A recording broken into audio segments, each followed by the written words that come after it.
దేవునికి పెద్దగా స్తోత్రం చెబుదామా? రైట్. చాలా సేపు అయింది కూర్చొని ఆ పాటలు పాడుతూ ఉన్నాం. చివరిగా ఒక చిన్న పాట నేను రాసుకున్నటువంటి పాట. చివరిగా ఒక చిన్న పాట నేను రాసుకున్నటువంటి పాట. లేచిన పడుకుని పాడదామా? లేచిన పడుకుని డ్రమ్ములకి ఏం పర్లేదులే, చప్పట్లు కొట్టుకుంటూ నోరు తెరిచి సంతోషంగా కలిసి పాడుకుందామా? క్రిస్మస్ దినాల్లో మనం ఉన్నాం. క్రిస్మస్ సందేశాన్ని ఈ నెలలో మనం మాట్లాడుకుంటూ ఉన్నాం. అలాగే ఈరోజు కూడా క్రిస్మస్ సందేశాన్ని మరొక కొత్త కోణంలో మనం మాట్లాడుకుందాం. ఆ క్రిస్మస్ సందేశాన్ని మనం వినకముందు ఒక చిన్న 2 చరణాలు కలిగిన పాట నేను రాసుకున్నటువంటి పాట, స్తుతి పాత్రుడా స్తోత్రాలు కూడా అనేటువంటి పాట పాడుకుందామా? నాతో పాటు కలిసి మీ స్వరం ఎత్తండి, మీ చేతులు తట్టండి. దేవుణ్ణి స్తుతించేటప్పుడు శక్తి వంచన లేకుండా దేవుణ్ణి స్తుతించాలా అని దేవుని వాక్యం ఉంది. కాబట్టి అందరం కలిసి చక్కగా అందరం కలిసి దేవుని స్తుతిద్దాం. స్తుతి పాత్రుడా స్తోత్రార్హుడా, ఒకేసారి చప్పట్లు కొడుతూ స్తుతి పాత్రుడా స్తోత్రార్హుడా, నీకే ఆరాధన యేసయ్యా, నీకే ఆరాధన, నీకే ఆరాధన యేసయ్యా. అనుకునే వాళ్ళు కూడా స్తుతి పాత్రుడా స్తోత్రార్హుడా, స్తుతి పాత్రుడా స్తోత్రార్హుడా, నీకే ఆరాధన యేసయ్యా, నీకే నా బిగ్గరగా నీకే ఆరాధన యేసయ్యా.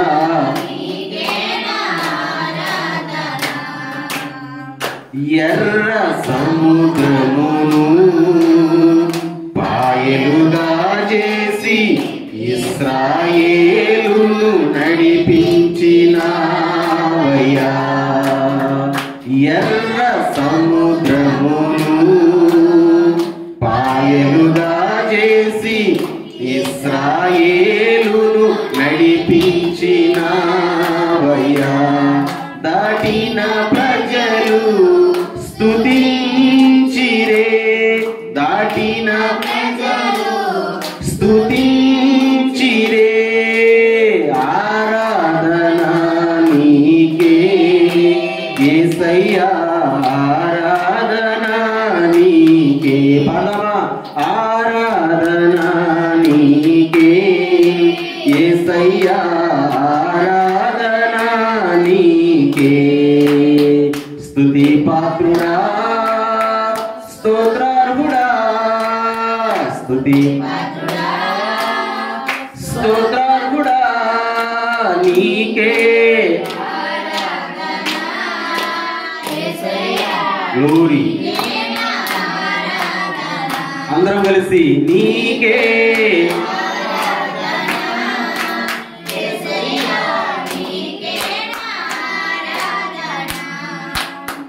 నిన్ను స్తుతించగా ఎరికో గోడలను కూల్చినావయ్యా. నిన్ను స్తుతించగా ఎరికో గోడలను కూల్చినావయ్యా. పాటలు పాడి స్తుతించిరే, పాటలు స్తుతించిరే, ఆరాధన నీకే యేసయ్యా, ఆరాధన నీకే యేసయ్యా, ఆరాధన నీకే. స్తుతి పాత్రుడా స్తోత్రార్హుడా, స్తుతి స్తోత్రార్హుడా, నీకే ఆరాధన.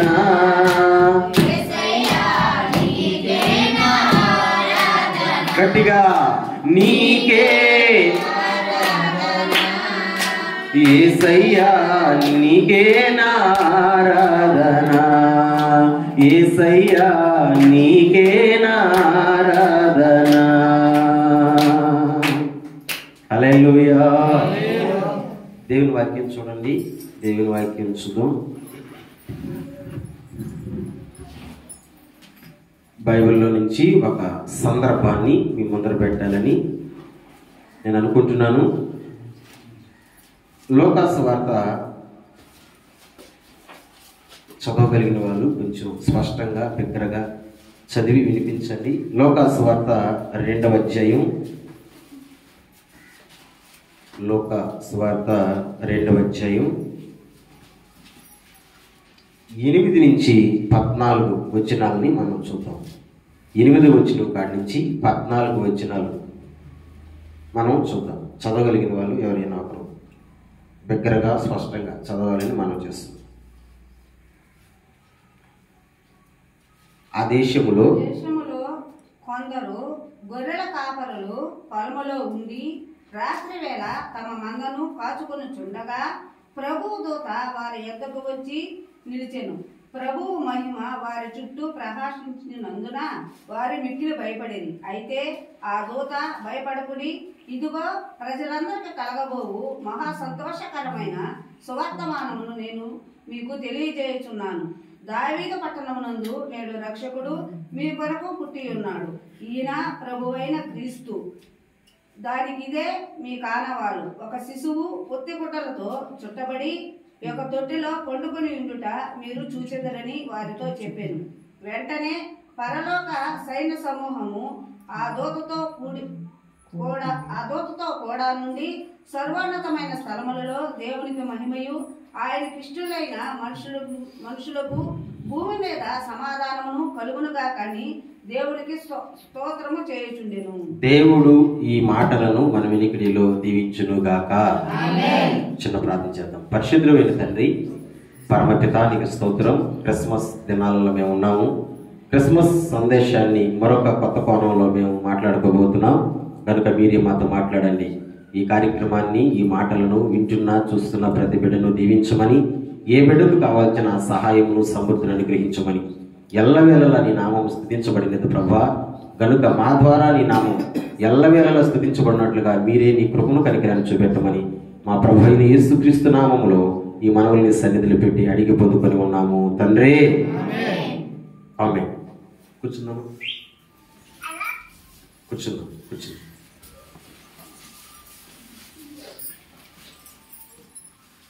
దేవునికి స్తోత్రాలు. ప్రభువు నందు కూడి వచ్చిన అందరికీ వందనాలు. దేవునికి స్తోత్రాలు. చాలా సంతోషం. డిసెంబర్ మాసం అంటేనే క్రిస్మస్ సందర్భాన్ని మనం పురస్కరించుకొని క్రిస్మస్ గురించినటువంటి, అంటే యేసయ్య పుట్టినటువంటి పుట్టుక మాటలు, పుట్టుక వర్తమానాలు చాలా చోట్ల మనం వింటూ ఉంటాం. అలాగనే ఈరోజు కూడా యేసు ప్రభు పుట్టుక మాటలని, కొన్ని విషయాల్ని మనం ధ్యానం చేద్దాం. నాన్న వినండి. లోకాసు వార్త 2వ అధ్యాయంలో 8 నుంచి 14 వచనాలు మనం చదువుకున్నాం. చదివేటప్పుడే మీకు అర్థమైపో ఉంటుంది దేని గురించినటువంటి మాటలు ఇవి, ఎవరు గురించినటువంటి మాటలు ఇవి. చాలా మందికి తెలిసినటువంటి పాత సందర్భమే. చెప్పగలరా దేని గురించిన మాటలు? గొర్రెల కాపరుల గురించినటువంటి మాటలు. బాగా వినండి. యేసుక్రీస్తు ప్రభు పుట్టాడు అని మొట్టమొదటిగా సువార్త వెళ్ళింది ఎవరికో తెలుసా? గొర్రెల కాపర్లకి. వినాలి, మొట్టమొదటి సువార్త యేసయ్య పుట్టాడు అని మొట్టమొదటి ఇన్ఫర్మేషన్ ఎవరికి పోయింది? గొర్రెల కాపర్లకు పోయింది. బాగా వినండి. ఒక బిడ్డ పుట్టినప్పుడు మొట్టమొదటిగా బిడ్డ పుట్టాడు అని ఎవరికి చెప్తారు?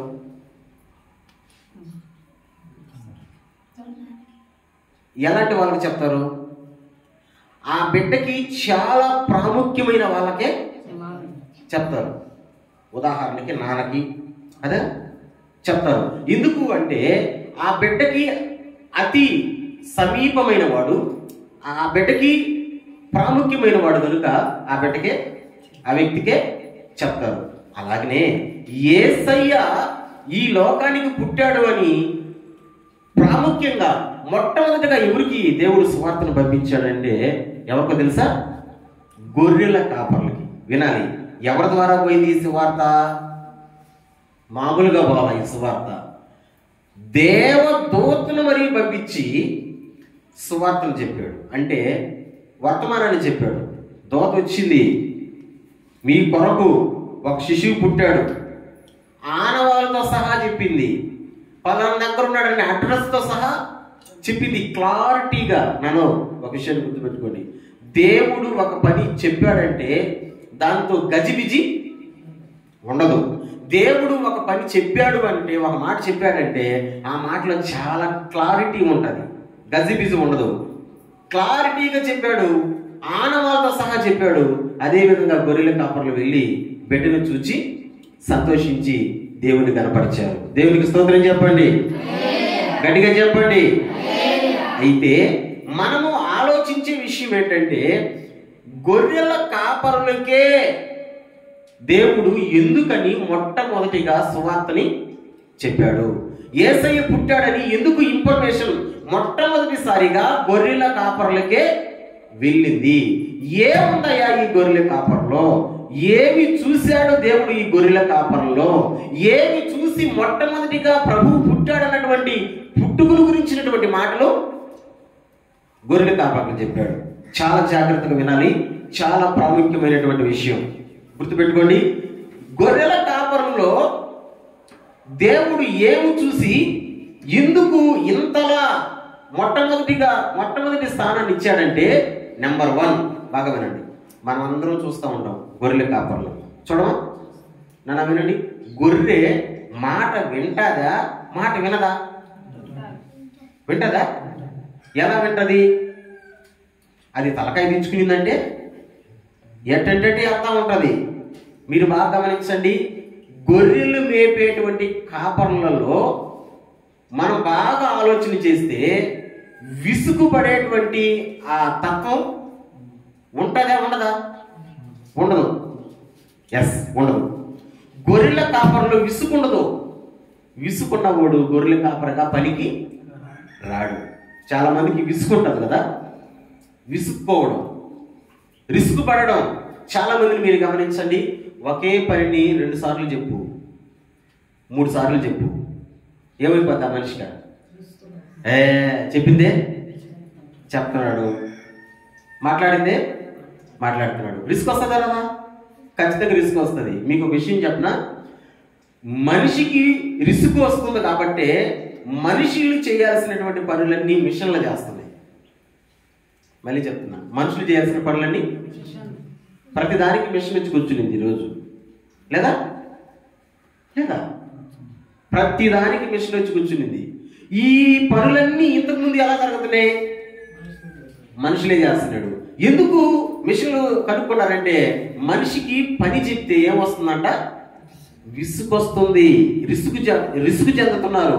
మీరు గమనించండి, ఎక్కువ శాతం లోకానుసారమైనటువంటి పనులను కొంచెం అటు పక్కన పెడితే దేవునికి సంబంధించినటువంటి పనుల్లో ఎక్కువ శాతం చాలా మందికి విసుగు. ప్రార్థన చేయమంటే విసుగు, వాక్యం వినమంటే విసుగు, ఆరాధనకు పోదామంటే విసుగు, దేవునికి సంబంధించినటువంటి ఏ పని చేద్దామన్నా విసుగు విసుగు విసుగు విసుగు. దేవుడు ఏం చూశాడు గొర్రెల కాపర్లో? ఎందుకని మొదటి విషయాన్ని, యేసయ్య పుట్టాడన్నటువంటి సంగతిని మొట్టమొదటిగా ఎందుకని గొర్రెల కాపర్లకి వర్తమానం పంపించాడంటే, గొర్రెల కాపర్లో నెంబర్ 1 విసుగు అనేది ఉండదు. అందుకనే దేవుడు వాళ్ళకి చెప్పాడు మొట్టమొదటి మాట, బిడ్డ ఈ మాటలు వింటున్నటువంటి ప్రియ జనాంగమా, ఈ మాటని చాలా జాగ్రత్తగా గుర్తుపెట్టుకో. ఎప్పుడూ కూడా మనము విసుగు చెందేటువంటి వారముగా ఉండనుగాక ఉండకూడదు. ఒక మాట చెప్తా, చాలా జాగ్రత్తగా వినండి. ఒక మనిషిని అభివృద్ధిలోకి రానియకుండా అడ్డు వచ్చేది ఏదన్నా ఉండాదా అని ఒక ప్రశ్న వేసుకుంటే అదే విసుగు. మరి చెప్పనా, నువ్వు ఎదగలేకుండా పోవడానికి గల ప్రాముఖ్యమైన కారణం ఏంటో తెలుసా? విసుక్కోవడం, రిస్క్ చెందడం. ఈ రిస్క్ ఉండే వాళ్ళు భవిష్యత్తులో అభివృద్ధిలోకి వచ్చే ఛాన్సే లేదు. ఎందుకంటే ఏంటది, విసుగు చెందుతారుగా, ఊరికే రిస్క్ పడతా ఉంటారుగా, అవును కదా. అందుకని అభివృద్ధిలోకి రానియకుండా నిన్ను ఆపేటువంటి గుణలక్షణం విసుగు. ఈ విసుగు అనేది ఎవరిలో ఉండదంట, గొర్రెల కాపరంలో ఉండనుగాక ఉండదు.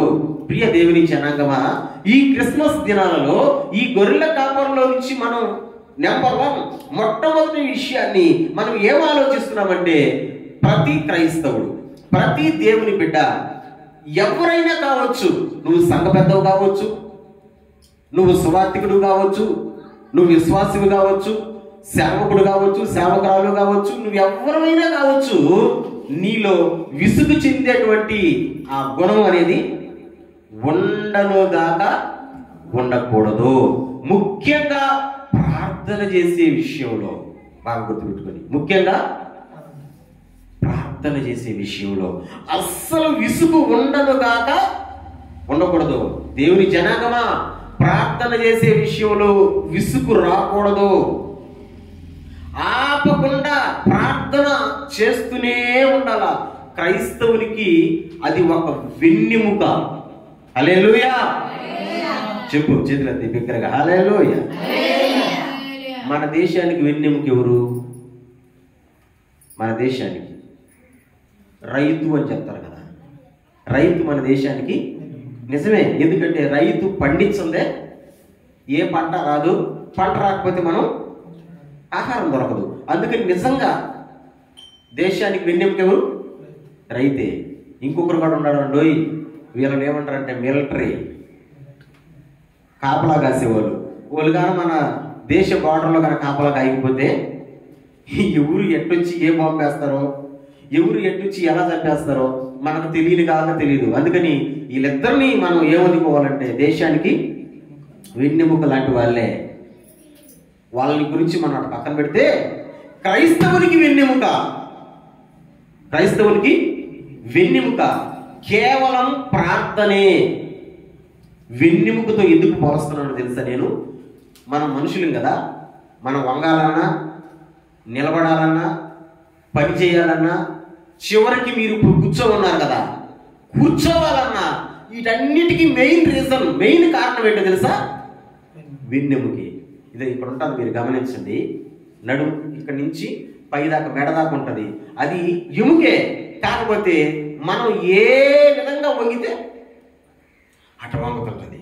ఆ వెన్నెముక గాన ప్రాబ్లం వచ్చిందా లైఫ్లో కోలుకోవడం చాలా కష్టం. వెన్నెముక మనిషికి చాలా అవసరం, చాలా ప్రాముఖ్యం. అలాంటి వెన్నెముకతో నేను పోలుస్తున్నా దేన్ని?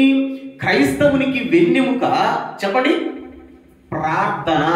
నమ్మిన వాళ్ళు గట్టి స్తోత్రం చెప్పండి, గట్టిగా చెప్పండి. క్రైస్తవునికి వెన్నెముక ప్రార్థన. కాబట్టి ఈ ప్రార్థన విషయంలో మనము విసుగు చెందకూడదు. విసుగు చెందేటువంటి తత్వం అనేది మనకు చాలా ఇబ్బంది, మన అభివృద్ధికి అడ్డు కూడా. అందుకని మనం విసుగు చెందకుండా ఉండాలి ప్రార్థనలో. నేను చెప్పడం కాదు, యేసయ్య చెప్పాడు. నేను చెప్పడం కాదు, యేసయ్య చెప్పాడు. ఒకసారి చూడండి, లోకాసు వార్తలో 18వ అధ్యాయానికి రండి. లోకాసు వార్తలో 18వ అధ్యాయానికి రండి. మొదటి కాడి నుంచి 5 వచనం వరకు చదివేయండి త్వరగా. లోకాసు వార్త 18వ అధ్యాయంలో మొదటి కాడి నుంచి 5 వచనం దాకా చదివేయండి. వారు విసుకక నిత్యము ప్రార్థన చేయుచుండవలెనంటుకు ఆయన వారితో ఈ ఉపమానము చెప్పెను. దేవునికి భయపడకయు మనుషులకు లక్ష్య పెట్టకయుండు ఒక న్యాయాధిపతి ఒక పట్టణంలో ఉండేను. చూడండి, మీరు కూడా చూడండి, బైబిల్ చూడండి. ఆ పట్టణంలో ఒక విధవరాలు ఉండేను. ఆమె అతని యొద్దకు తరచుగా వచ్చి నా ప్రతి వారికి నాకును న్యాయం తీర్చమని అడుగుచూ వచ్చెను. కానీ అతడు కొంతకాలము ఒప్పకపోయాను. తరువాత అతడు, నేను దేవునికి భయపడకయు మనుషులకు లక్ష్య పెట్టకయు ఉండినను ఈ విధవరాలు నన్ను తొందర పెట్టుచున్నది కనుక ఆమె మాటికి వచ్చి గోజాడుకుండునట్లు ఆమెకి న్యాయం తీర్చునని తనతో తాను అనుకునేను. మరియు తనలో తాను అనుకునేను. చాలు చాలు చాలు చాలు చాలు బాగా వినండి. ఫస్ట్ వచ్చిన చూడండి, 18వ వచనం ఫస్ట్ వచ్చిన. వారు విసుకక, ఎవరు? యేసు ప్రభు తన శిష్యులకు చెప్తున్నాడు. వారు అంటే యేసే తన శిష్యులకు చెప్తున్నాడు, మీరు విసుకకుండా నిత్యము ప్రార్థన చేయాలా అనే దానికి ఒక ఉపమానం చెప్పాడు శిష్యులకి యేసయ్య. ఉపమానం ఏంటి? ఆ ఉపమానం అంటే, ఒక ఊర్లో ఒక న్యాయాధిపతి ఉన్నాడంట. న్యాయాధిపతి సూపర్గా ఉండే న్యాయాధిపతి. ఆ న్యాయాధిపతి గురించి ఏమని రాశారంటే, దేవునికి భయపడేవాడు కాదు, మనుషులను లక్ష్య పెట్టేవాడు కాదు. అస్సలకి దేవునికి భయపడ్డు, మనుషుల్ని లక్ష్య పెట్టడు. అలాంటి న్యాయాధిపతి ఒక ఊర్లో ఉన్నాడు. ఈ న్యాయాధిపతి గారికి ఒక విధవరాలు పోయి, అయ్యా నాకు ఒక వ్యక్తి నా మీద గొడవకు వస్తున్నాడు, ఒకరు నువ్వు వచ్చి న్యాయం తీర్చు అని అడిగిందంట. వాడు మనుషుల్ని లెక్క చేసేవాడు కాదు. అయినా కానీ ఈమె పోయి అడగతా ఉంది. వాడు గమ్ముగా ఉన్నాడు. ఏహప్పా, ఈ విధవరాలు నేనేంది న్యాయం చేసేది, నేనేంది పోయి మధ్యస్థం చేసేది అన్నట్టుగా ఉన్నాడంట. ఈమె మాటికి వచ్చి గోసారుతుంది అని రాశారు అక్కడ. మాటికి వచ్చి గోసారుతుంటే వాడు అనుకున్నాడంట, ఒరే నేను దేవునికి భయపడేవాడిని కాదు, మనుషులను లక్ష్య పెట్టేవాడిని కాదు, అయితే ఈమె మాటికి వచ్చి అడుగుతుంది నన్ను, అందుకని ఈమె మాటికి వచ్చి అడుగుతుంది కాబట్టి ఈమె న్యాయం ఏదో, ఈమె తీర్పు ఏదో నేను తీర్చేస్తే ఈమె నన్ను వచ్చి ఇబ్బంది పెట్టదు కదా, నన్ను రిస్కించదు కదా అనుకుని నేను పోయి న్యాయం చేస్తాను అని అనుకున్నాడంట. స్తోత్రం గట్టిగా. ఇంతకి న్యాయాధిపతి గెలిచాడా? విధవరాలు గెలిచిందా? విధవరాలే గెలిచింది. ఎందుకని? వాడు మనుషుల్ని లెక్క చేయకపోయినా, దేవునికి భయపడకపోయినా ఇవేం చేసిందంట? మాటికి పోయిందంట. మనం కూడా అట్టే చేయాల. దేవుడు మన ప్రార్థన వినేంత వరకు నువ్వేమైతే అడుగుతున్నావో ఆ అడిగేది దేవుడు నీకు ఇచ్చేంత వరకు నువ్వు రిస్క్ పడకుండా ప్రార్థన చేస్తా ఉండాలి. చాలా మందికి ఉన్నటువంటి పెద్ద ఆలోచన, నన్ను వినరా, చాలా మంచి మాట, చాలా జాగ్రత్తగా ఉండాలి. చాలా మందికి ఉన్నటువంటి పెద్ద ఆలోచన ఏంటంటే, నేను ప్రార్థన చేస్తున్నాను, ఎందుకని దేవుడు నా ప్రార్థన వినడం లేదు? చాలా మందికి ఉన్న డౌట్. నేను ఒక మాట చెప్పనా, మన పాపాలంట మన ప్రార్థన దేవునికి వినపడనీయకుండా మధ్యలో అడ్డుగోడగా వచ్చున్నాయి.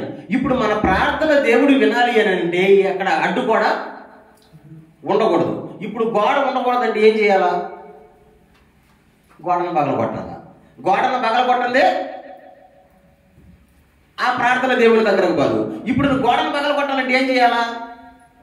ఊరికి అట్ట తోస్తే పడిపోద్దా? ఊరికి సుత్తితో ఒక దెబ్బ కొడితే పడిపోద్దా? ఏం చేయాలా?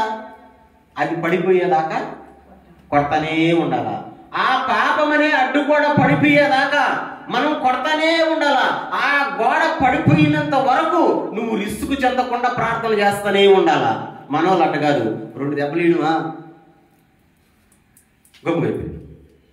ఆ గోడ పడితే కదా నీ స్వరం ఆయన దాకా వినపడేది. అర్థమవుతుందంటారా? అర్థమయ్యే వాళ్ళందరూ స్తోత్రం చెప్పండి. నిద్ర వచ్చిన వాళ్ళందరూ స్తోత్రం చెప్పండి. నేను అనేది నిద్ర వస్తున్న వాళ్ళని విన్నారా? దేవునికి స్తోత్రం. మన ప్రార్థన దేవుడు విని మనకు జవాబిచ్చేంత వరకు ఏం చేయాలంటే ప్రార్థన చేస్తూనే ఉండాల. రిస్క్ పడకూడదు. ఈ రోజున చాలా మంది రిస్కులో ఉన్నారు, విసుగు చెందుతున్నారు. నేను ఒకటే చెప్తా, నీవు రిస్క్ పడకూడదు, పక్కన వాళ్ళను కూడా రిస్క్ పెట్టకూడదు. ఓ విన్నారా? నువ్వు రిస్క్ పడకూడదు, పక్కన వాళ్ళు రిస్క్ పడకూడదు. చాలా మంది కుటుంబాల్లో భార్య భర్తల మధ్య వచ్చేటువంటి పెద్ద సమస్య ఏంటో తెలుసా? ఇదే. ఏంటది? రిస్క్ పెట్టడం. నానా స్త్రీలరా, తప్పైతే నన్ను క్షమించండి. ఎక్కువ శాతం కుటుంబంలో రిస్కులు రావడానికి గల ప్రధానమైన కారణం ఎవరో తెలుసా? స్త్రీలే ఎక్కువ శాతం. తప్పు కనుకోబాకండి, అందరూ కాదులే, కొంతమంది ద్వారా ఎక్కువ శాతం రిస్క్. మహాజ్ఞాని అయిన సొలొమోను రచించినాడు సామెతల గ్రంథం. మీరు చెప్పండి, సొలొమోను జ్ఞానా కాదా? జ్ఞాని అనే వాళ్ళందరూ స్తోత్రం చెప్పండి. జ్ఞానేనా? ఈ జ్ఞానం ఎవరిచ్చారు? దేవుడు ఇచ్చాడు. అన్నిటిలో జ్ఞానం కలిగిన వాడు, ప్రతి దాంతో జ్ఞానం కలిగిన వాడు. ఈ జ్ఞానాన్ని సొలొమోనుకి దేవుడే ఇచ్చాడు. అంత జ్ఞాని అయిన సొలొమోను రిస్కులు వచ్చేది ఎవరి గురించి అని చెప్పాడు తెలుసా? కుటుంబంలో స్త్రీల గురించే. ఎక్కువ శాతం భార్యే ఏం చేస్తుందంట? విసుగు పెడుతుందంట. ఒక మంచి మాట చెప్తాడు, నేను చూపిస్తా, కోపపడకుండా చూపిస్తా. ఎందుకు అని అంటే మనకు అది గుర్తొచ్చింది కాబట్టి చూద్దాం. సామెతల గ్రంథం ఒక మాట చూద్దాం. సామెతల గ్రంథం 21వ అధ్యాయం. ఇది వాస్తవం, ఈ మాట అసలు 21వ అధ్యాయం 19వ వచనం. 21వ అధ్యాయం 19వ వచనం ఒకసారి చూద్దామా? 21వ అధ్యాయం 19వ వచనం ఒకసారి చూద్దామా? ప్రాణము విసిగించు జగడగొండి దానితో కాపురము చేయుట కంటే అరణ్య భూమిలో నివసించుట మేలు. అబ్బా, జ్ఞాని చెప్పిన మాట, జ్ఞాని అయిన సొలొమోను చెప్పిన మాట. ఒకసారి చదివే వాళ్ళందరూ చెప్పండి, చదివే వాళ్ళందరూ చదవండి. 1 2 3 అంట. చదివే వాళ్ళందరూ చదవండి. రెడీ? సామెతల గ్రంథం 21వ అధ్యాయం 19వ వచనం కొంచెం గట్టిగా. రెడీ? 1 2 3.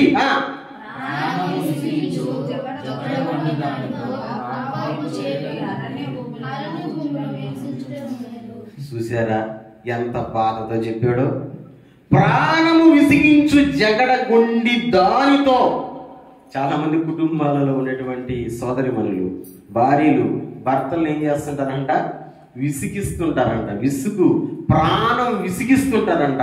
ఈ విసిగించు జగడగొండి దానితో. జగడం అంటే అబ్బా మళ్ళీ తెలుసు మా మీకు. జగడం అంటే ప్రతిదానికి గొడవే. కూర చేయమన్నా గొడవే, కూడు వండమన్నా గొడవే, ఇల్లు జిమ్మన్నా గొడవే, నీళ్ళు తెమ్మన్నా గొడవే, కూడి ఇయ్యమన్నా గొడవే. నిద్రపోతుంది, నిద్ర వస్తున్నావు, నాకు నిద్ర వస్తుంది అటు మంచం వాల్చమన్నా గొడవే. ప్రతిదానికి గొడవే గొడవే గొడవే గొడవే గొడవే. దీని పేరు జగడగొండిది. ఇలాంటి దాంతో కాపురం చేయడం కంటే జ్ఞాని అంటాడు, ఏమంటాడు తెలుసా? అరణ్య భూమిలో జంతువుల మధ్యలో ఉండడం మంచిది. చాలా మంది కుటుంబాల్లో భర్తలు కూడా ఇదే అంటారు, దీన్ని వదిలేసి వెళ్తే బాగుండు, ఇది నాకు తలకాయ నొప్పిగా ఉంది, ఎప్పుడు నన్ను రిస్క్ పెడుతుంది, ఎప్పుడు గొడవలు లాగుతుంది, జాగ్రత్త. నేను అదే చెప్తున్నా, నువ్వు రిస్క్ పడకూడదు. చెప్పండి, పక్కనోళ్ళు కూడా విసుగు పెట్టకూడదు. స్తోత్రం. దేవుడు చెప్పిన ఒక మంచి మాట చెప్తున్నా, గుర్తుపెట్టుకోండి. దేవుడు చెప్పిన ఒక మంచి మాట, మనమందరం తెలుసుకోవాల్సిన మాట. చూడండి, నిర్గమాకాండం 22వ అధ్యాయం. దేవుడు చెప్పిన ఒక మంచి మాట, నిర్గమాకాండం 22వ అధ్యాయం 21వ వచనం. నిర్గమాకాండం 22వ అధ్యాయం 21వ వచనం. తీసిన వాళ్ళు చదివినా? విసిగింపవద్దు, బాధింపవద్దు, మీరు ఐగుప్తు దేశంలో పరదేశులై ఉంటుంది కదా. భలే మాటలు కదా ఇక్కడ. చూడండి, పరదేశిని విసిగింపవద్దు, బాధించవద్దు. అంటే మనల్ని మనమే కాదు విసిగించుకునేది, పరదేశిని కూడా. అంటే ఎవరన్నా కొత్త వాళ్ళు, మన ప్రాంతం కాని వాళ్ళు మన దగ్గరకు వస్తారు కదా, అలాంటి వాళ్ళను కూడా మనం ఏం చేయకూడదంట? విసిగించకూడదు, బాధ పెట్టకూడదు. దేవుడు ఎంత మంచిగా చెప్పాడు చూడండి.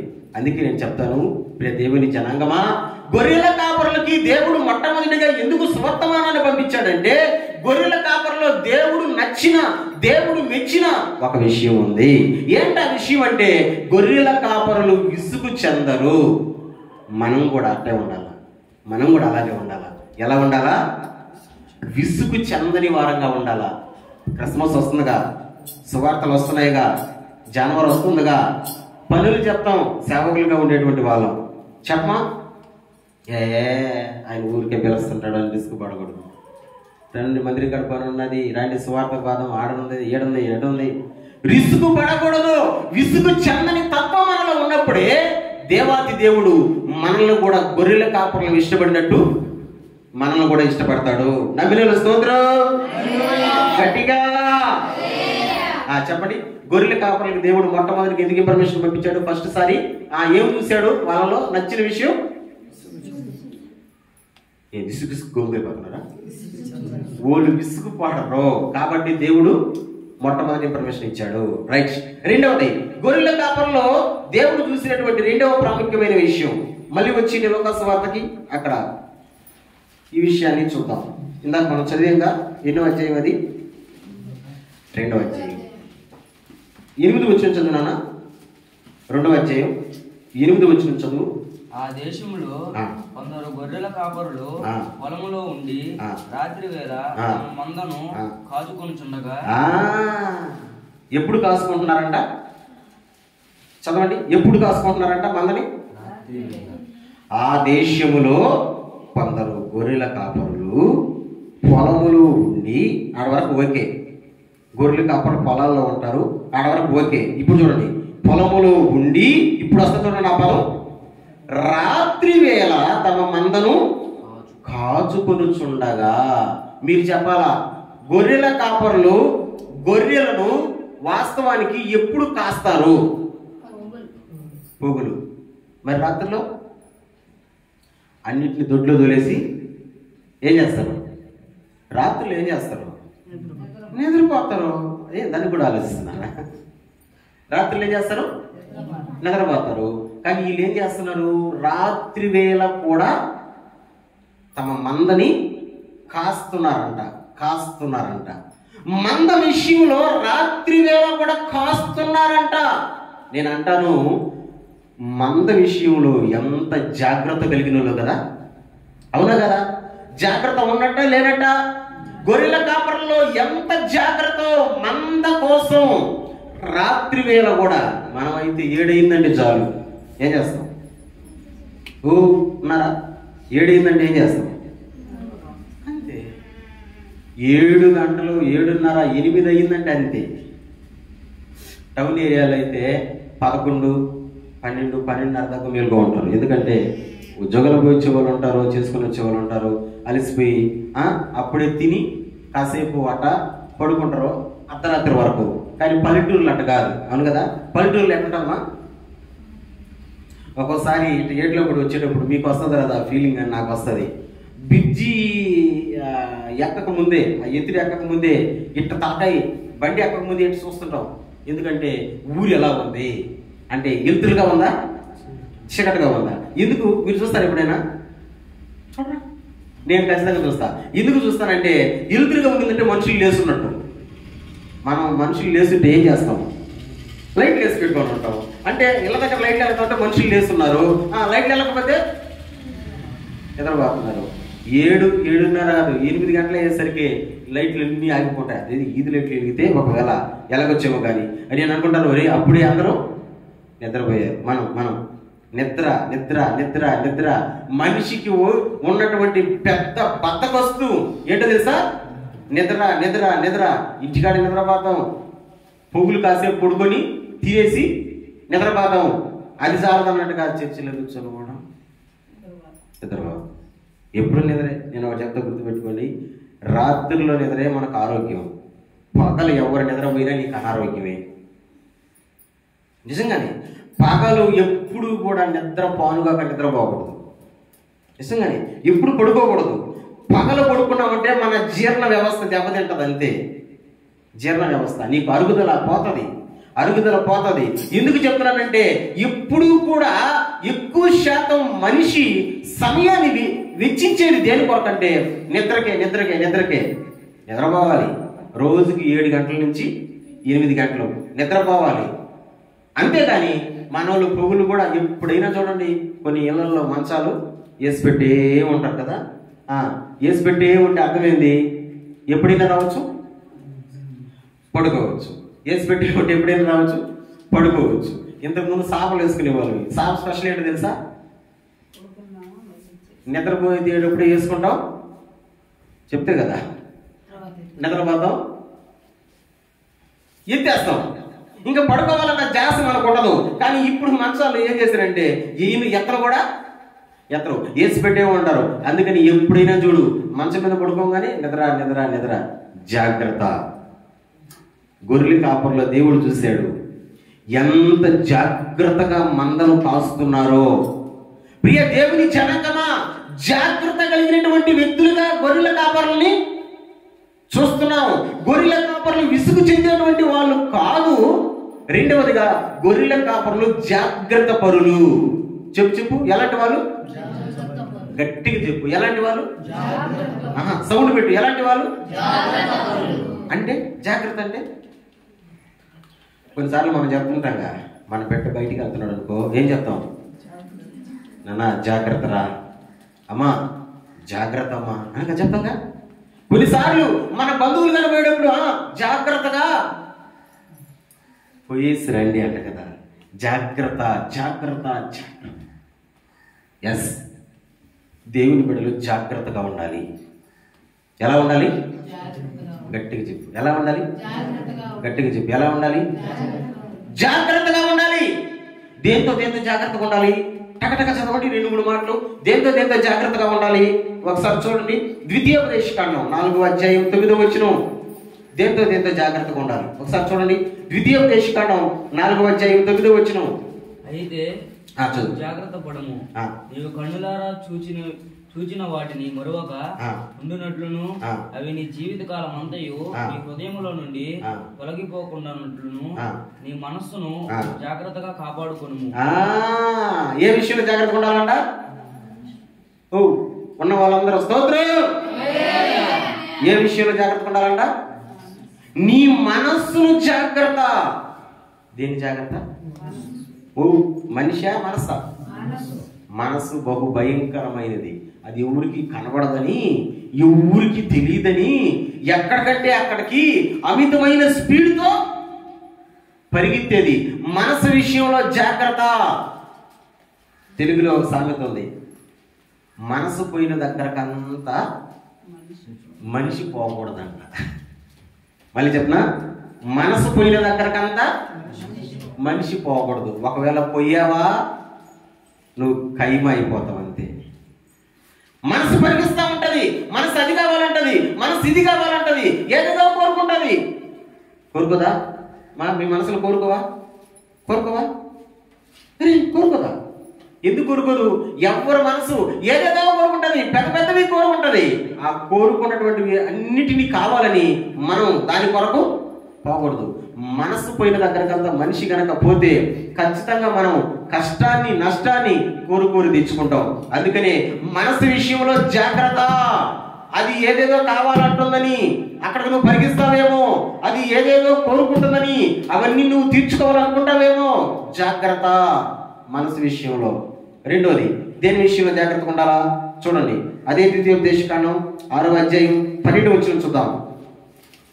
6:12. దాసుల గృహమైన ఐగుప్తు దేశములో నిన్ను రప్పించిన యెహోవాను మరవకుండా నీవు జాగ్రత్త. రెండో జాగ్రత్త, దేవుణ్ణి మర్చిపోకుండా జాగ్రత్త పడాలా. హల్లెలూయా. దేవుని మర్చిపోకుండా ఫస్ట్ది ఏం జాగ్రత్త పడాలా? మనసు విషయంలో జాగ్రత్త. అది పరిగెస్తుందని నువ్వు పరిగెత్తబాక, అది కోరుకుంటుందని దాని వెనక పోబాక. రెండవది, దేవుణ్ణి మర్చిపోకుండా జాగ్రత్త పడాలా. ఈ రోజున చాలా మంది మనుషులకు ఉండే పెద్ద జబ్బు చాలా మందిలో ఉంది. ఇది ఏంటది?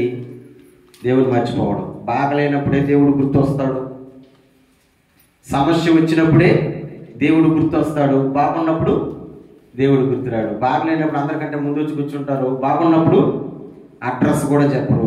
బాగలేనప్పుడు ఇంట్లో ప్రార్థన చేస్తారు, ప్రభువా అంటారు, ఇంట్లో ప్రార్థన పెట్టుకుంటారు. మరి బాగున్నప్పుడు ఇంకా అడ్రస్ కూడా ఉండదు. ఆ దేవుని ఊసు, దేవుని భాష, దేవుని లెక్క ఉండదు. ఈ రోజున చాలా మంది మనుషుల్ని మనం చూస్తున్నాం, సమాజంలో కల్లారా చూస్తున్నాం. రే ఎంత పెద్ద మేలు చేశాడు రా దేవుడు వాళ్ళ జీవితాల్లో, కానీ ఇప్పుడు ఏం చేస్తున్నారు? వాళ్ళు మర్చిపోయారు. ఎంత పెద్ద గొప్ప కార్యం చేశాడు వాళ్ళ కుటుంబంలో దేవుడు, కానీ ఇప్పుడు ఏం చేస్తున్నారు? వాళ్ళు మర్చిపోయారు. బిడ్డ, నేను ఒక మాట చెప్పినా, ఏది మనం మర్చిపోయినా, ఎవరిని మనం మర్చిపోయినా, మనలను పుట్టించిన దేవుణ్ణి, మనల్ని రక్షించిన దేవుణ్ణి, మనలను బాగు చేసిన దేవుణ్ణి చెప్పండి ఎప్పటికీ మరచిపోకూడదు. దేవుడు కనుక మనల్ని మర్చిపోతే మనం ఏమైపోతాము? అందుకే ఒక పాట పాడుతుంటాం మనం అప్పుడప్పుడు. ఏంటో తెలుసా? నిన్ను మరచిపోయినా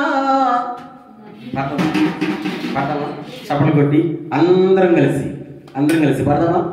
నిన్ను మరచిపోయినా నన్ను మరచిపోలేవు, నిన్ను విడిచి వెళ్ళినా నన్ను వీడిపోలేవు. నిన్ను మరచిపోలేవు, నిన్ను విడిచి వెళ్ళినా నన్ను వీడిపోలేవు. ఎంత ప్రేమ నాపై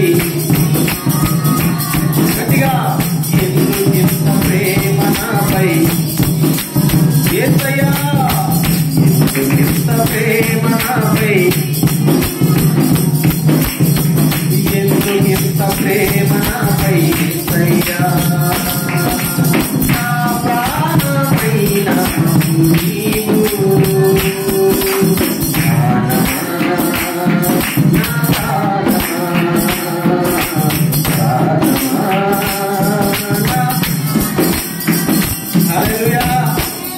మీరు పాడుతున్నారు లేదో డౌట్. ఆ 2 లైన్లు పాడండి, ఆ 2 లైన్లు డ్రమ్ము లేకుండా, చప్పట్లు కూడా వదిలే, ఓన్లీ గొంతులతో పాడండి. నిన్ను మరచిపోయినా నన్ను మరచిపోలేవు, నిన్ను విడిచి నన్ను కొంచెం గట్టిగా, నిన్ను మరచిపోయినా నన్ను మరచిపోలేవు, నిన్ను విడిచి వెళ్ళినా నన్ను వీడిపోలేవు. వాళ్ళే రాశారు కదా అసలు ఆ పాట, వాక్యమే అది. మనం మర్చిపోతుంటాం దేవుణ్ణి, ఆయన మనల్ని మర్చిపోడు. చాలా మంది అంటూ ఉంటారు, ఏమొక్క చర్చికి రావడం లేదు, ఏమన్నా చర్చికి రావడం లేదంటే మేము మర్చిపోయామండి, మేము వదిలేసామండి, మేము మర్చిపోయామండి. నువ్వు మర్చిపోయావేమో, నువ్వు వదిలేసావేమో, కానీ దేవుడు నిన్ను మర్చిపోవాలా, దేవుడు నిన్ను వదిలిపెట్టలా నానా. అదే నేను చెప్తున్నాను, ఎప్పుడూ కూడా మనం దేవుణ్ణి మర్చిపోకుండా, యెహోవాని మర్చిపోకుండా జాగ్రత్త పడాలి. ఏ విషయంలో దేవుణ్ణి మర్చిపోయేటువంటి స్థితి వచ్చినా ఆ విషయానికి మనం దూరంగా ఉండాలి. స్తోత్రం. ఫస్ట్ జాగ్రత్త ఏందో అది పరిగెత్తుంటది కాబట్టి మనం పరిగెత్తకూడదు. రెండో దాంతో ఇంకొకటి భలే మాట ఉంటుంది చూడండి, అదే ద్వితీయోపదేశకాండంలోనే 15వ అధ్యాయానికి రండి. భలే మాట, ఇది కూడా చాలా మంచి మాట. 15వ అధ్యాయం 9వ వచనం చూద్దామా?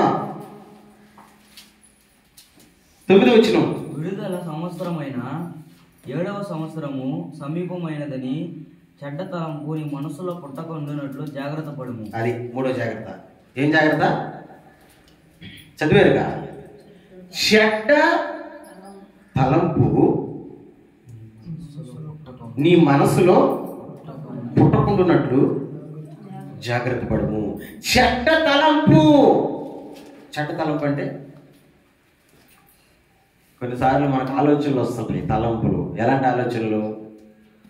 పిచ్చి పిచ్చి ఆలోచనలు, చెడ్డ ఆలోచనలు, చెడ్డ తలంపులు కొన్నిసార్లు మనకు వస్తూ ఉంటాయి.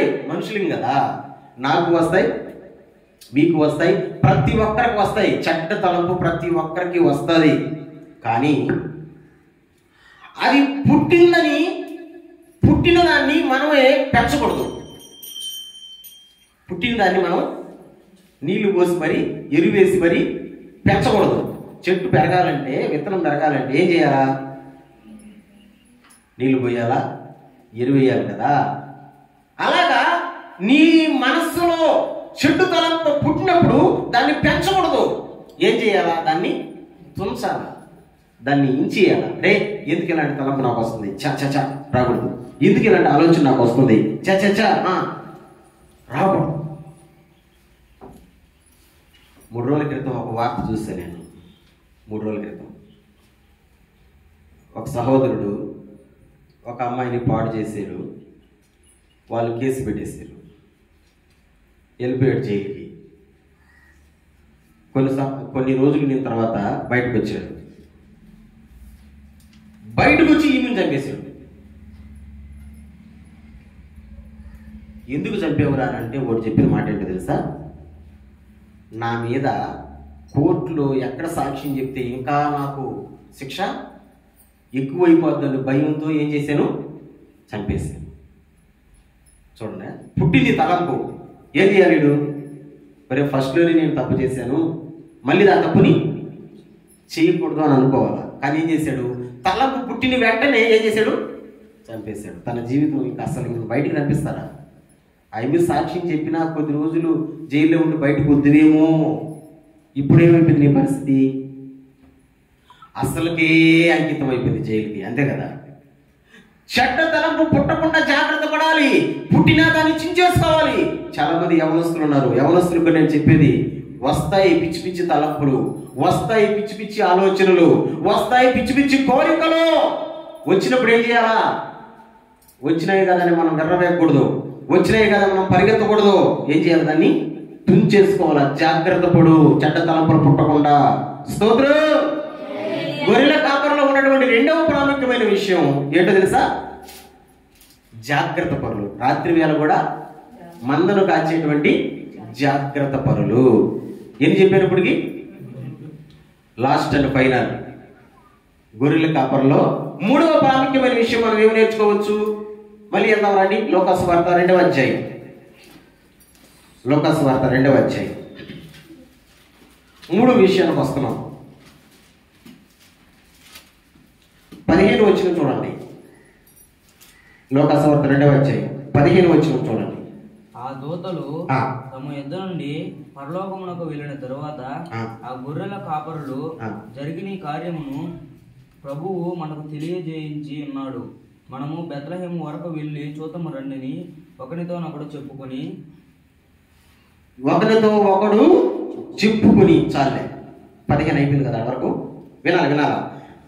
దూత వచ్చింది, చెప్పింది, ఇదిగో మీ కొరకు ఒక శిశువు పుట్టాడు, ఆనవాళ్ళతో సహా చెప్పింది. పొత్తి పుట్టలతో చుట్టబడి ఒక తొట్టిలో పడుకొని ఉండడం మీరు చూస్తారు అని ఆనవాళ్ళతో సహా చెప్పింది. చెప్పిన తర్వాత పరలోక సైని సమూహం పాట పాడేయంట. పాట అంటే దేవదూతలు పైన చేరి పాట పాడేది. భలే పాట అది. పాట గురించి కూడా పైన రాశారు చూడండి. సర్వోన్నతమైన స్థలములలో దేవునికి మహిమయు 14 వచనం. ఆయనకి ఇష్టలైన మనుషులకు భూమి మీద సమాధానము కలుగునుగాక అని పాట పాడేది దేవదూతలు. పాట పాడి వెళ్ళిపోయిన తర్వాత ఇప్పుడు గొర్రెల కాపరులు ఏం చేశారంటే 15 వచ్చిన మనం చదివాం. ఆ దూతలు తమ యొద్ద నుండి పరలోకమునకు వెళ్ళిన తర్వాత ఆ గొర్రెల కాపరులు జరిగిన ఈ కార్యము ప్రభువు మనకు తెలియజేసి ఉన్నాడు, మనము బెత్లెహేము వరకు వెళ్ళి చూతము రండిని ఒకరితో ఒకడు చెప్పుకున్నారంట.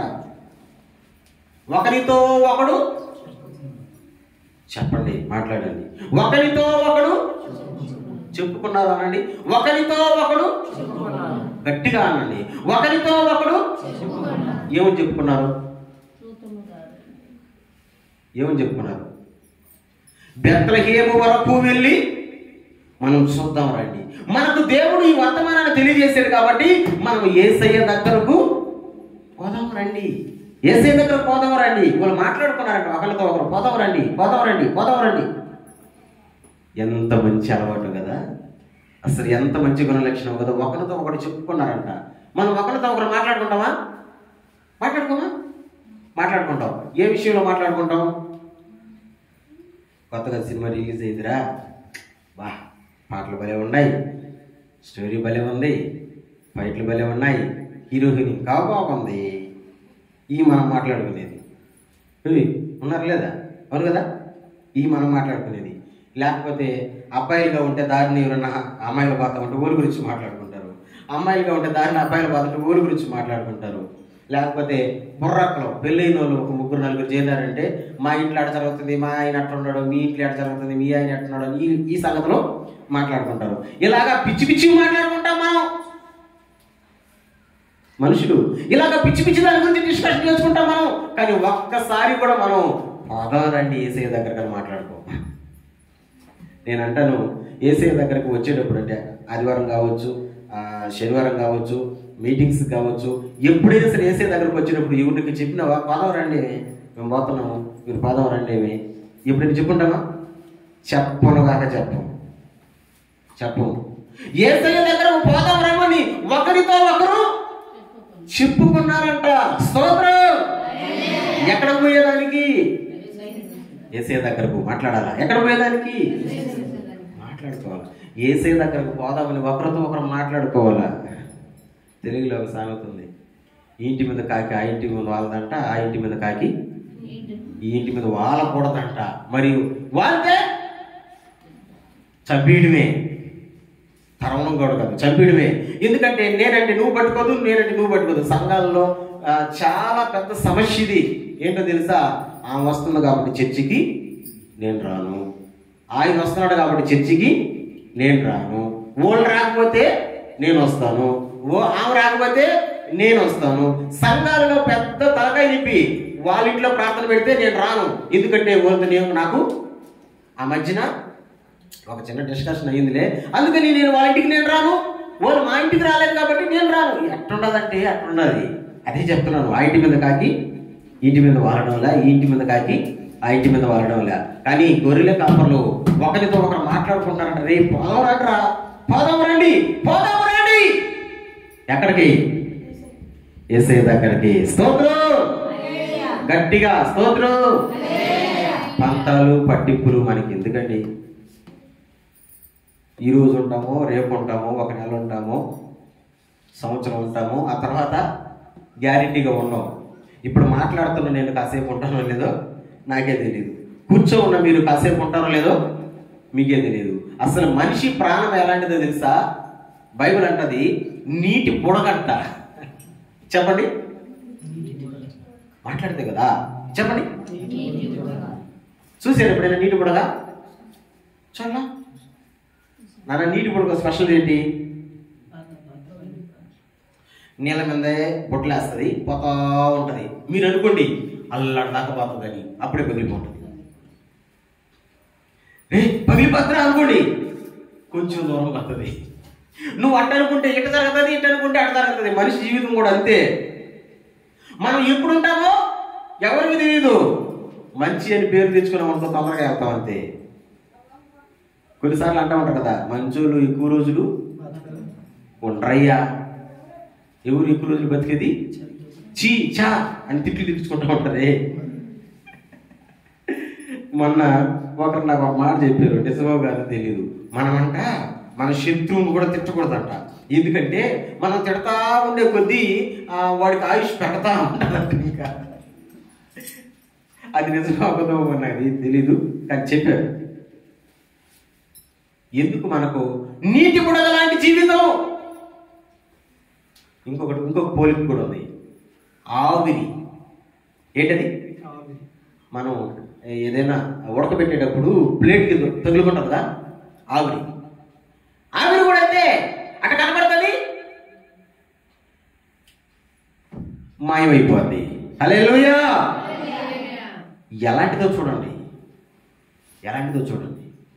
ఎందుకు నీటి బుడగ లాంటి జీవితం కలిగిన మనము, ఆవిరి లాంటి జీవితం కలిగిన మనం, ఎందుకు మనకు పంతాలు ఎందుకు, ఎందుకు మనకు పట్టింపులు ఎందుకు, ఎందుకు మనకు శత్రుత్వం ఎందుకు, ఎందుకు మనకు వాళ్ళతో గొడవ ఎందుకు, వీళ్ళతో గొడవ ఎందుకు, ఎందుకు ఒకరితో ఒకరు మాట్లాడుకోవడం. చాలామంది అంటూ ఉంటారు కదా, నేను మాట్లాడను, నేను ఎందుకు తగ్గాల, ఓలే మాట్లాడచ్చు కదా, ఓలు తగ్గాలి కదా. ఏమి వాళ్ళు తగ్గరు, వాళ్ళు లెవెల్లో ఉన్నాయబ్బా.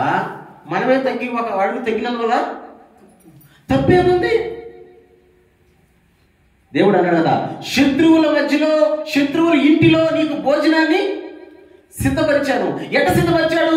మనం ఒక అడుగు తగ్గి చూస్తే ఓలే తగ్గిపోరా. మళ్ళీ నువ్వు పెట్టి చూపిస్తా ఉంటే వాళ్ళు కూడా పెట్టి చూపిస్తానే ఉంటారు. అందుకే నేను చెప్తున్నాను, ఒకరితో ఒకరు సంఘాలలో మాట్లాడుకోవాలా.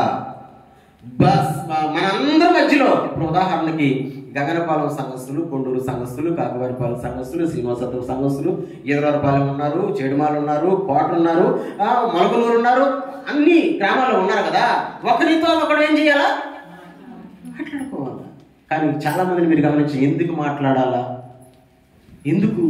నీటి బుడగ మన జీవితం.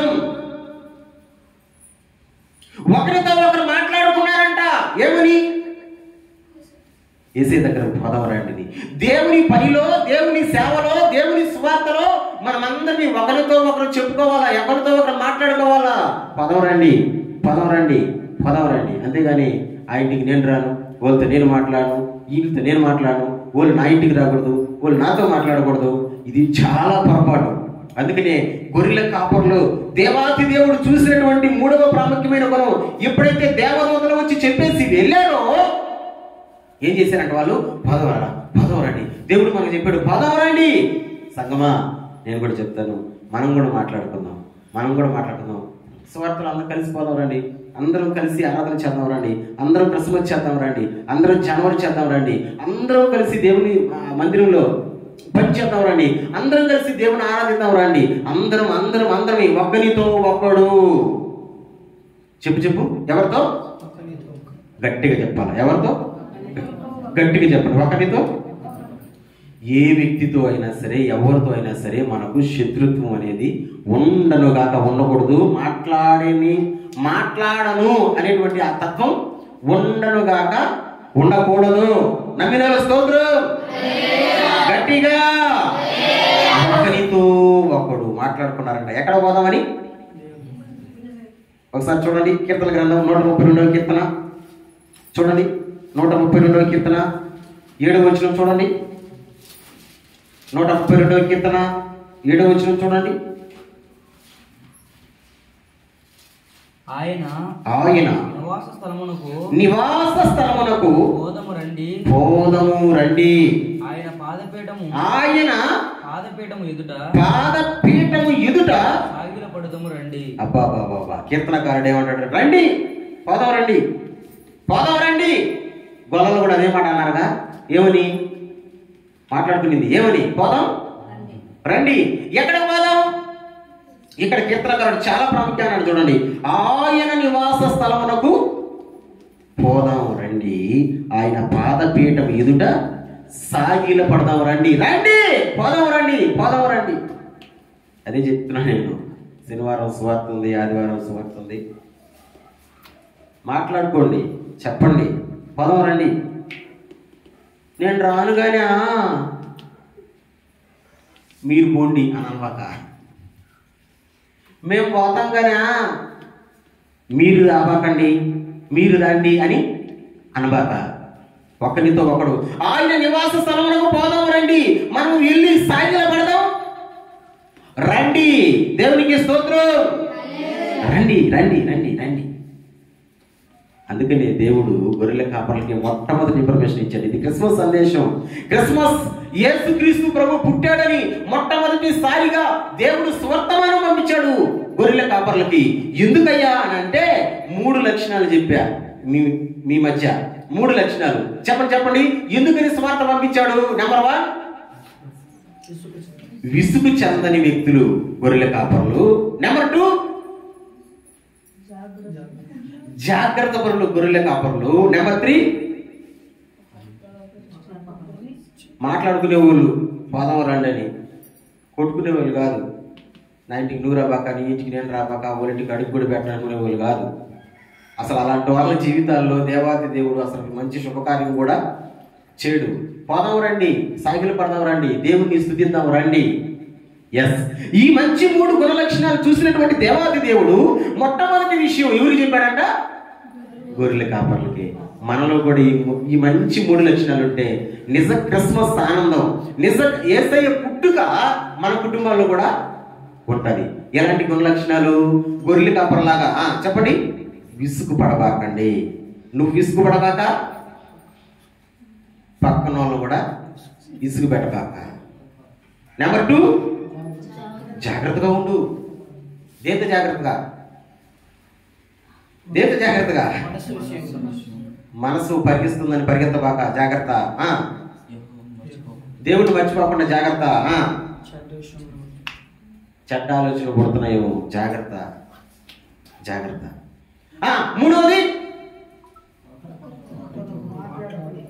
ఒకరితో ఒకరు మాట్లాడుకున్నారంట. పోదాం రండి. ఎక్కడికి? ఏసే దగ్గర పోదాం రండి, సైకిల్ పడదాం రండి. మనం చెప్పాడు కదా, పోదాం రండి. ఈ మంచి 3 గుణ లక్షణాలు మనలో కూడా ఉంటే నిజ క్రిస్మస్ యొక్క ఆనందం, నిజ క్రిస్మస్ యొక్క సంతోషం మన కుటుంబాల్లో ఉంటుంది. ఈ మంచి 3 గుణ లక్షణాలు కలిగి ఉందాం. దేవుని యొక్క ఆశీర్వాదం, దేవుని యొక్క సంతోషం మనమందరం పొందుకుందుముగాక. ఈ మాటలు విన్న ప్రతి ఒక్కరిని దేవుడు దీవించునుగాక. ప్రార్థన చేద్దాం. తల ఉంచండి, సాధ్యమైతే మోకరించండి, కలిసి ప్రార్థన చేద్దాం. గొర్రెల కాపర్లకే ఎందుకు దేవుడు మొట్టమొదటిగా సువర్తమానం పంపించాడు? 3 ప్రాముఖ్యమైన విషయాలు మేము ముందర పెట్టాను. బిడ్డా, నీకు కూడా శుభవర్తమానం పంపిస్తాడు దేవుడు. నిజ క్రిస్మస్ సంతోషం, నిజ క్రిస్మస్ ఆనందం మనం అందరం పొందుకోవాలంటే చాలా జాగ్రత్తగా ఉండాలి. గొర్రెల కాపర్లలో ఉన్నటువంటి గుణ లక్షణాలు మనం కూడా కలిగి ఉండాలి. ప్రభా, అటువంటి మహా గొప్ప కృపను మీరు మాకు దయచేయండి. ప్రార్థన చేద్దాం.